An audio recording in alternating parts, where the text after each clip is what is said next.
Denise Gwen, reading aloud for you from my short story, The Greasy Spoon, Chapter 3. But as Nick sat here in the Greasy Spoon, feeling as obvious and as unwelcome as a freshly erupting pimple on a beauty queen's cheek in the seconds before she walks on stage, he sincerely wished, he'd forced Ed to see his point. A truck driver walked into the diner, nodded at the waitress. She smiled a greeting. He rumbled over to the counter and heaved himself onto a stool. The waitress poured him some coffee and placed a pot of creamer beside him, and picked up 2 menus from a stack and walked back over to Ed and Nick's table and dropped the menus down in front of them. When Nick glanced up at her, he caught a baleful glare. And not only did she make no effort to hide it, but she didn't care either that he'd seen the look on her face. She turned on her heel and walked back to the counter to talk to her truck driver, gentleman caller. Ed held the menu daintily between his fingers.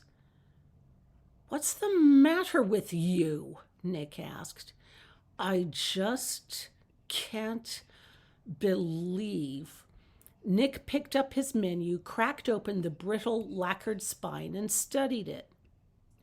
This menu had been in circulation for many years, and while the prices had crept up, instead of ordering new menus, the owner had used whiteout tape to cover over the old prices.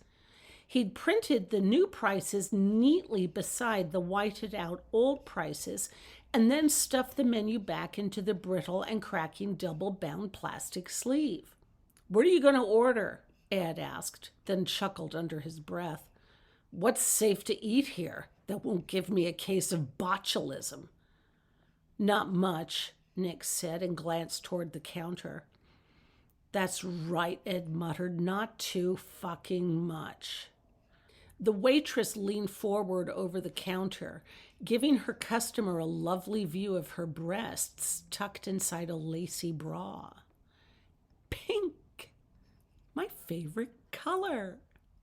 "Ma'am," Ed called out, "ma'am, we're ready to order." And then he did the unthinkable. He snapped his fingers. He snapped his fucking fingers. "I can't believe it. Don't do that," Nick hissed. The waitress looked up. "Ma'am," Ed repeated. She sighed, heaved her elbows off the counter, topped up her customer's coffee, put the carafe back onto the burner, then sashayed over to them with a languorous movie star ease, her hips swaying rhythmically through the pink polyester uniform. She wasn't wearing any underwear. Nice. She stood over them, pulled a pad from her front apron pocket, a pencil from behind her ear. She held the pad and pencil in front of her bosom. "What'll you have?" "Really, lady, you've got a nice set of tits." He smelled her gum. Spearmint. Tasty. He loved spearmint gum. It reminded him of something comforting. "I'll have the soup of the day," Ed said, handing her the menu. She tucked Ed's menu under her arm. "We're out of chicken noodle. You okay with vegetable?" Yeah, sure," Ed said. "That's fine." "You want a sandwich to go with it? You got your choice of grilled cheese, patty melt, chicken salad, tuna." I'll take the grilled cheese," Ed said. She jotted this down. She turned to Nick and fixed her eerily bright blue eyes upon him. She pierced him with the sharpness of her gaze. This woman knew things. She knew everything there was to know, and this made him uneasy. She'd figured him out. Hell, she knew they were a pair of tools, that much was certain, but she knew intimate things too. She knew what made Nick's heart thud dully beneath that expensive, crisp white shirt. And she also knew that he'd noticed her breasts and found them mighty fine, ma'am, mighty fine. And it was just a matter of time before I'll have the farmer's breakfast, he said, handing back the menu.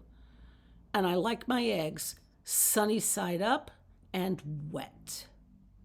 A gleam in her eye. A snap of the gum.